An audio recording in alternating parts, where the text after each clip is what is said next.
আরে চাচা, আপনি এখানে? আপনার এই অবস্থা কেন? আরে আমি বুঝলাম না, তুমি রিক্সাওয়ালার একদম চাচা বলতেছো, তোমার সমস্যাটা কি? এই, তুমি কাকে রিকশাওয়ালা বলছো? তুমি জানো উনি আমার লাইফে কে? তুমি চুপ থাকো। তুমি একটা রিক্সাওয়ালার সাথে তুমি ভালো ব্যবহার করতেছো। আমি যদি আগে জানতাম তুমি এমন লোকের সাথে তুমি সম্পর্ক রাখো বা কথা বলো, আমি তোমার মতো মেয়ের সাথে আমি কখনো রিলেশনই করতাম না।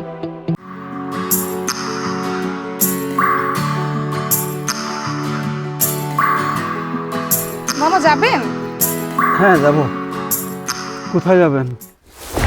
আরে চাচা, আপনি এখানে? আপনার এই অবস্থা কেন? আরে আমি বুঝলাম না, তুমি রিক্সাওয়ালার একদম চাচা বলতেছো, তোমার সমস্যাটা কি? এই, তুমি কাকে রিকশাওয়ালা বলছো? তুমি জানো উনি আমার লাইফে কে? তুমি চুপ থাকো। তুমি একটা রিক্সাওয়ালার সাথে তুমি ভালো ব্যবহার করতেছো।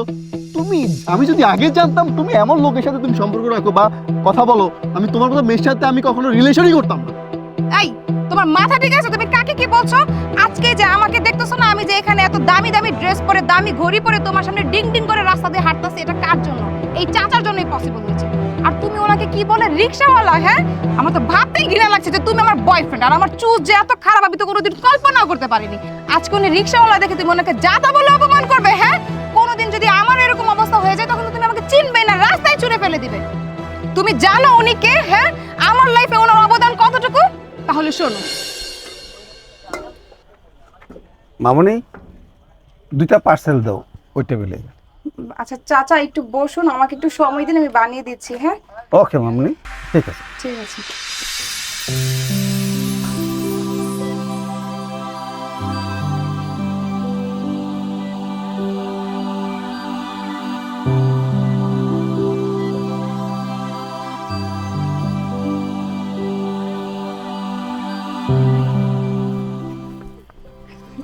চাচা, এই যে আপনার পার্সেলটা। হ্যাঁ রাখো। মামনি, তোমাকে দেখে মনে হচ্ছে তুমি মেডিকেল স্টুডেন্ট। জি চাচা। তো তুমি লেখাপড়া বাদ দিয়ে এখানে? চাচা, আসলে আমার বাবা খুব অসুস্থ, আর আমাদের সংসারে আমার কোনো বড় ভাইও নেই যে সংসার চালাবে। বাবা তার অসুস্থ শরীর নিয়ে ফুচকা বিক্রি করে, আর আমি তো মেডিকেল স্টুডেন্ট, আমার পড়াশোনার তো অনেক খরচ, তো আমার বাবা একাই বহন করে। আর এই সময়টা তো এখানে খুব রাশ থাকে, বাবার জন্য খুব টাফ হয়ে যায়, তাই আমি প্রতিদিন বিকেল 5টা থেকে সন্ধ্যা 7টা পর্যন্ত এখানেই থাকি, এখানেই সময় দেই। আর বাবা এতটুকু সময় রেস্ট করে নেয়। এই তো আর কিছুক্ষণ পর বাবা চলে আসবে আর আমি বাসায় চলে যাব। গুড। আমি যদি তোমাকে একটু হেল্প করি, তুমি তোমাদের এই যে দোকানটা একটু বড় করে রেস্টুরেন্ট দিলে আরো ভালোভাবে চললো, তোমার লেখাপড়াটা ভালো চলবে, তোমার বাবাও আর একটু সচ্ছল হবে, তুমি কিছু মনে করবে না তো? না না চাচা, এটা আপনি কি বলতেছেন? আমার কোনো টাকা পয়সা লাগবে না, আমি আর আমার বাবা মিলে ফুচকা বিক্রি করে সুন্দরভাবে আমাদের সংসারটা চালাতে পারি। আরে বাবারে, তুমি আমার মেয়ের মতো, তুমি বোঝার চেষ্টা করো। আমি তোমাকে মানে ছোট করার জন্য এই কথাটা বলছি না। তুমি মনে করো তোমার বাবার বয়সী একজন, আজকে যদি তোমার বাবা সচ্ছল থাকতো তাহলে তোমাকে এখানে এই কাজটা করতে হইতো না, তাই না? তো আমিও তো তোমার বাবার বয়সে, আমার ছেলে আছে কিন্তু মেয়ে নাই। তোমাকে দেখে আমার খুব ভালো লেগেছে। এখন সেই দিক থেকে মানে তোমাকে মেয়ে মনে করে আমি টাকাটা দিচ্ছি, তুমি রেখে দাও। কিন্তু চাচা, এইখানে তো অনেকগুলা টাকা। আহা, তাতে কি হয়েছে? টাকা তো মানুষের জন্যই, তাই না? এই টাকা ইনকাম করে মানুষ কিসের জন্য? মানুষের সেবার জন্য, মানুষের প্রয়োজনে টাকা, টাকার প্রয়োজনে কিন্তু মানুষ না, বুঝতে পারছো? রেখে দাও। হ্যাঁ, আর যা যা বললাম। চাচা, আপনি যে আমার কত বড় উপকার করলেন তা আমি ভাষায় বলেও প্রকাশ করতে পারবো না। তুমি আমার মেয়ের মতো, এটা উপকার বলে না।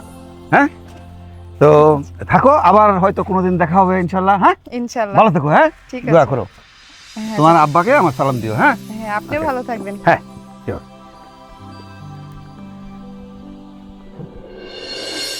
বুঝতে পারছো এবার? হ্যাঁ বুঝতে পেরেছি। আসলে দেখো, আমার না ভুল হয়ে গেছে, আমি ওনাকে বুঝতে পারিনি। চাচা, আপনার কি হয়েছিল? আপনার আজকে এই অবস্থা কেন? বাবা, এটা অনেক বড় ইতিহাস। আমি আমার ছেলেদেরকে নিজের পছন্দে বিয়ে করেছিলাম রয়্যাল ফ্যামিলিতে। রয়্যাল ফ্যামিলির মেয়েরা যে এমন হবে সেটা কি আমি জানতাম? তারা আমার সম্পত্তির লোভে তখন আমার সাথে খুব ভালো ব্যবহার করেছে। আমিও আমার যা কিছু ছিল তাদের নামে করে দিলাম, কারণ আমি যে একদিন মরে যাই তাহলে আমার এই সহায় সম্পত্তি তারাই তো পাবে, তাই দিয়ে দিয়েছিলাম। সব নেওয়ার পর আস্তে আস্তে আমি হয়ে গেলাম তাদের কাছে মূল্যহীন। তাদের কাছে আমার আর কোনো মূল্য নাই। এখন কি করব? আমার এই পেটটা তো আর ক্ষুধা মানে না, তাই আমি বাধ্য হয়ে এই রিক্সাটা চালাতে শুরু করি। যখন যেখানে রাত সেখানে শুয়ে পড়ি। এই মৃত্যু বয়সে যদি কখনো উপার্জন করতে না পারি, অসুস্থ হয়ে পড়ি, তখন না খেয়েই শুয়ে থাকি।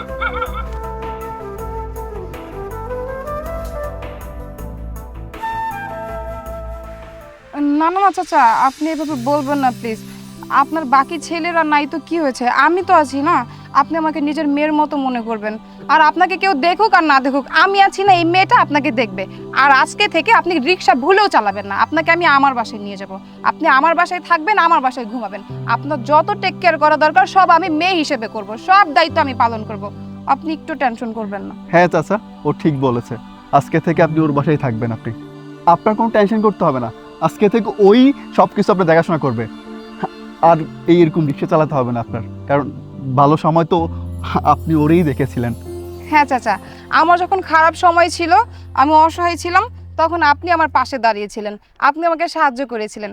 আর এখন আপনার খারাপ সময় আমি আপনার পাশে থাকবো, আপনাকে সাহায্য করবো। চলুন আমার বাসায়। হ্যাঁ চাচা, রিক্সা আজকে থেকে আপনার চালাতে হবে না। রিক্সা এখানে থাকুক, আপনি আমাদের সাথে চলুন।